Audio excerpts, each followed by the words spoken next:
দুনিয়াদার পাগল আমার বাবারা, এই পর্দার আড়ালের মা বোনেরা, একটা মাটির চাকার থেকে ফুলের ঘ্রাণ আসতেছে। জিজ্ঞাস করে, মাটির চাকা কোনে? তুমি মেশ আম্বার না কি সুগন্ধি, না তুমি গোলাপ ফুল পরিচয় দাও।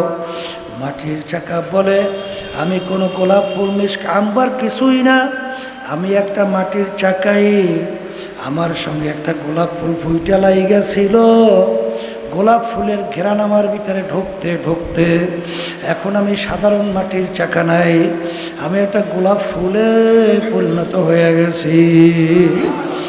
বাজানদেরকে বলবো, নামাজির সঙ্গে চইলা দেখো, অল্প দিনের ব্যবধান আল্লাহর ফজলে তুমি নামাজি হইতে পারবা। আসতে কয়, জাকিরিনদের সঙ্গে চইলা দেখো, অল্প দিনের ব্যবধান আল্লাহর ফজলে তুমি একজন জাকিরিন হইতে পারবা। কথা ঠিক নেবে ঠিক? একজন সৎ আমার ভাইজানদের সাথে চইলা দেখো, ভাজান সত্য যে সদিকিন বন্ধ হবে তার সঙ্গে চইলা দেখো, তুমি অল্প দিনের ব্যবধানে একজন সৎ হইতে পারবা। কথা ঠিক কিনা? এই যে আমার ভাইদেরকে বলবো, পর্দালে মা বোনদেরকে বলবো, বাজান আল্লাহর হুকুম পালন করা লাগবে। এই জন্য বাজান আপনারা আব্বাজান রহমাতুল্লাহ আলাইহি বলতেন, আল্লাহর কুতুবেরা তোমার আমার জন্য এই যে চরমনাইয়ের তরিকা শোনেন, এই তরিকার নাম হলো চিশতিয়া সাবিরিয়া তরিকা। বাজান এই তরিকার মুরব্বীদের ভিতরে বাজান রশিদ আহমদ গাঙ্গুহি রহমাতুল্লাহি আলাইহি একজন, হাজী ইমদাদুল্লাহ মুআজ্জির মক্কি রহমাতুল্লাহ আলাইহি। বাজান এরকমভাবে উজানি কারি ইব্রাহিম সাহেব রহমাতুল্লাহি আলাইহি, এরকমভাবে আমার দাদা জানে শাক সাহেব রহমাতুল্লাহি আলাইহি, আমার আব্বাজান সৈয়দ ফজলুল করিম রহমাতুল্লাহি আলাইহি। বাজান তাদের দিকে তাকাই ইতিহাস পড়া দেখো, আল্লাহু আকবার, আল্লাহু আকবার, শরফুল মাকানে শরফুল মাকিন। বাজারে একটা চেয়ারের উপরে যদি প্রেসিডেন্ট বসে, চেয়ারের মূল্য হইয়া যায়। প্রধানমন্ত্রী বসলে প্রধানমন্ত্রীর সম্মানে চেয়ার সম্মানিত। আজকে চরমোনাই বাজার, চতুর্পাশে নদী, মাঝখানে একটা দ্বীপের মতো। তামাম দুনিয়া আমার মালিক কেন পরিচয় ঘটাইয়া দিল? এমন আল্লাহর খাস বান্দাদেরকে আমার মালিক ওখানে জন্মগ্রহণ করাইছিলেন। রব্বুল আলামিন চরমোনাই জমিনকেও সম্মানিত কইরা দিয়েছে। কথা ঠিক না বেঠে? এই জন্য আমার ভাইদেরকে বলবো, পর্দারে মা বোনদেরকে বলবো, আল্লাহর বান্দারা দুনিয়ার যে কোনো কাজের ব্যাপারে শ্রম কষ্ট না করলে ভালো ফলাফল পাওয়া যায় না। আখিরাতের ব্যাপারে যদি দুনিয়ায় থাকা অবস্থায় যদি কোনো শ্রম চেষ্টা না করো, ওই আখিরাতের ব্যাপারেও কোনো ভালো ফলাফলের আশা করা যায় না। এই জন্যই তো আল্লাহর ওলি দিয়া বাজা চেষ্টা করতে করতে কাঁদতে কাঁদতে তখন মাওলার কবরে গেছে। যারা দুনিয়াকে মুখ্য মনে করছ, দুনিয়ার হাকিকত সম্পর্কে মাঝে মাঝে একটু মুরাকাবা চিন্তা করো, সব কিন্তু ফাঁকি। জোরে বলার কথা ঠিক কিনা? করোনা ভাইরাসের সময় দেখতে পারছেন, দেখেন নাই?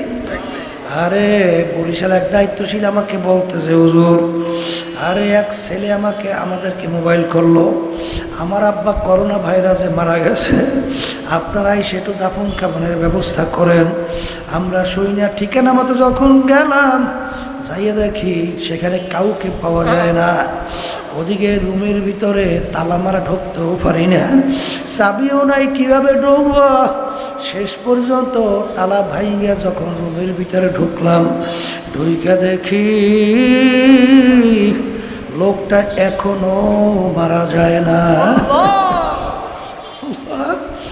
তখন তাড়াতাড়ি কান্দের ভিতরে আমরা উঠাইয়া তাকে নিয়ে যখন অক্সিজেন পুশ করলাম, একটু সুস্থ হওয়ার পরে তখন আফসোস করে আর কান্দে আর বলে, ভাই আপনারা কারা যাদের জন্য জীবন শেষ কইরা দিলাম, যাদের জন্য জীবন শেষ করে সম্পদ রাইখা গেলাম, এত সুন্দর ঘর বাড়ি বানাইলাম, আরে আজকে আমার এই কষ্ট মুহূর্তে কেউ আমার পাশে নাই, সবাই আমাকে ফালাইয়া দরজায় তালা মাইরা চইরা গেল।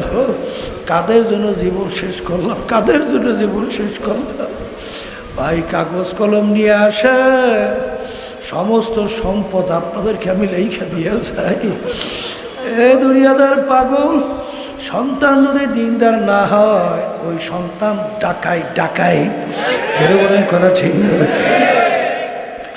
আর সন্তান যদি দিনদার হয়, যখন তুমি আর আমি দুনিয়ায় থাকবো না, তখন তোমার আমার কবরের পাশে যাইয়া দুই চোখ দিয়ে পানি ছাইরা কানবে আর মালিকের দরবারে রব্বির হামহুমা কামা রব্বায়ানি সগীরা। এমন জীবন তুমি করো হে গঠন, মরণে হাসিবে তুমি, কাঁদিবে ভুবন। এই জন্য আমার ভাইদেরকে বলবো, পর্দালে মা বোনদেরকে বলবো, ফাসাও ফাতার ইদিন কাশাফাল গুবার আফরাসুন তাহতার জলকা আমহেমারো। এই জন্য দুনিয়ার বড়লোক আমার বাজানদেরকে বলবো, ক্ষমতা সম্পন্ন আমার বাজানদেরকে বলবো, আরে সম্পদের বড় মালিক আমার বাজানদেরকে বলবো, আরে কি জিনিস নিয়ে গর্ব করো বাজান? ওই দিন রাত্রির দিকে চিন্তা করো, মুরাকাবা করো বাজান। এক যুগের ভিতরে ঘোড়ার পিঠে যদি কেউ সওয়ার হয়, সামাজিকভাবে সম্মান লাভ করে, এক ব্যক্তি অন্ধকারে গাধার পিঠে সওয়ার হইয়া বাজান ঘোষণা করে আমি অমুকের ছেলে অমুক, ঘোড়ার পিঠে সওয়ার হইয়া যায়। একজন সূক্ষ্মভাবে দেখে ফেলল ও আসলে ঘোড়ার পিঠে সওয়ার না, গাধার পিঠে সওয়ার। তখন ডাক দিয়ে বলে, এ বোকা চুপ কর, অন্ধকার দূর হোক, সূর্য আকাশে উঠে যাক, তখন তুমি দেখতে পারবা ঘোড়ার পিঠে না গাধার পিঠে সওয়ার। আজকে চক্ষু খোলা দুনিয়ায় পরিচয় দেয় আমি পীর, আমি মুফতি, আমি মুহাদ্দিস, আমি মেম্বার, আমি চেয়ারম্যান, আমি এমপি, আমি মিনিস্টার, আমি সভাপতি, আমি সেক্রেটারি, আমি অমুক বংশে, আমি অমুক শিক্ষিত, অমুক সৌন্দর্য, অমুক টমুক, অমুক প্রপার্টির, অমুক বিল্ডিং, অমুক টাওয়ারের মালিক। এ দুনিয়াদার পাগল আমার বাবারা, এ কোন দুনিয়ায় পরিচয় দাও? যখন তোমার আমার সামনে থেকে হায়াতের বেড়া উঠে যাও আর খোদা না কাজটা যদি আমার মালিকের হুকুম নবীর তরিকা অনুযায়ী না চইলা যদি মৌতের বিছানায় পেটখানা ভাসাইয়া দাও, তখন তুমি দেখতে পারবা তুমি অমুক টমুক সমুক না খোদা না কাজটা জাহান নামের একজন কয়েদি। এরপরে আমার বাজানদেরকে বলবো, এরপরেও যদি বুঝে না আসে বাজান, কত ঘটনা আমার মাওলা বাংলাদেশে মাঝে মাঝেও দেখায়। কুড়িগ্রামে বারবার বলি বাজান, চরমনের মুজাহিদ ছিল বশির উদ্দিন মুন্সি, গুগু মুন্সি করে অনেকে ডাকতো। দুনিয়ার থেকে বিদায় নিয়ে কবরে যাওয়ার পরে 32 বছর পরে নদীর ভাঙ্গরে যখন কবর ভেঙে গেল, কাপনের কাপন সহ লাশ তাজা বের হয়ে আসছে। উঠেই রে আব্বাস রহমাতুল্লাহ আলাই তার নামের মাদ্রাসা ফজলুল উলুমের সামনে নতুনভাবে দাফন করছে। কয়েক মাস আগেও আমি সেই কবর জিয়ারত করে আসছি। একজন আমাকে বলতেছিল, হুজুর মুখ থেকে কাপড় সরাইয়া দেখছি ওই যে 32 বছর আগে যে দাড়িতে মেহেন্দি লাগাইছিল, এখনো ওই মেহেন্দি দাড়ির ভিতরে লাল চকচক করতে আছে। বাজার আমির হামজা রাদিয়াল্লাহু তাআলা আনহু শাহাদত বরণ করার 50 বছর পরে দিব্যি তাজা মনে এখন ঘুমাইয়া রয়েছে। যত ঘটনা মাঝে মাঝে কবরে লাশ দেখা যায়, নেককার পরহেজগার আল্লাহ ওয়ালা ছাড়া দেখা যায় না।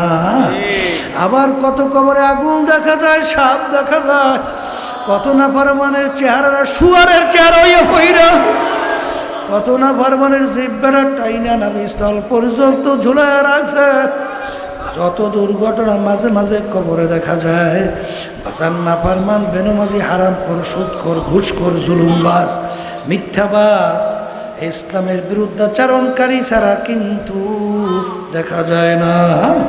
এই যে আমার ভাইদেরকে বলবো, পর্দালে মা বোনদেরকে বলবো, বাজান তোমার কবরে তুমি যাবা, আমার কবরে আমি যাব। তোমার কবরে প্রশ্নের উত্তর তুমি দেবা, আমার কবরে প্রশ্নের উত্তর আমি দেব। বাজান রে, কবরে কিন্তু টাকার গরম, ক্ষমতার গরম, বংশের গরম। বাজান কবরে কিন্তু চলবে না। এই জন্য আমি ভাইদেরকে বলবো, আমি আপনাদের জন্য দোয়া করি, আমিও দোয়া চাই, মালিক যেন আমাদের সবাইকে তার খাস বান্দা হিসেবে কবুল করে নেয়। আল্লাহর খাস পর্দালে মা বোনদেরকে আল্লাহর খাস বান্দি হিসেবে কবুল করে নেয়। আর আমার মালিক তো বড় মায়ার মালিক, আমার মালিক বড় দয়ার মালিক। সন্তান একবার, দুইবার, তিনবার কঠিন অন্যায় করলে বাপ মা লাথি মেরে ঘর থেকে বের করে দেয়।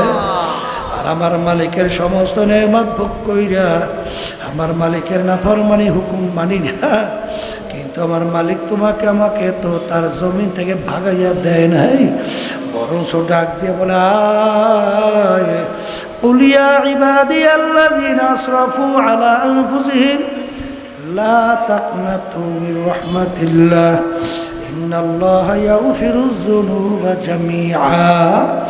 এই বান্দা বান্দি, পাহাড় পরিমাণ যদি গুনাহ করো, আমার মালিকের দরবার দেলটাকে ভাইঙা দুই চোখের পানি ছাইরা নিজেকে নিজে অপরাধী মনে কইরা যখন আমার কাছে মাপ চাবি, আমি মাপ করব। শুধু তাই না, সমস্ত গুনাহকে আমি নেকের দ্বারা পরিবর্তন কইরা দেব।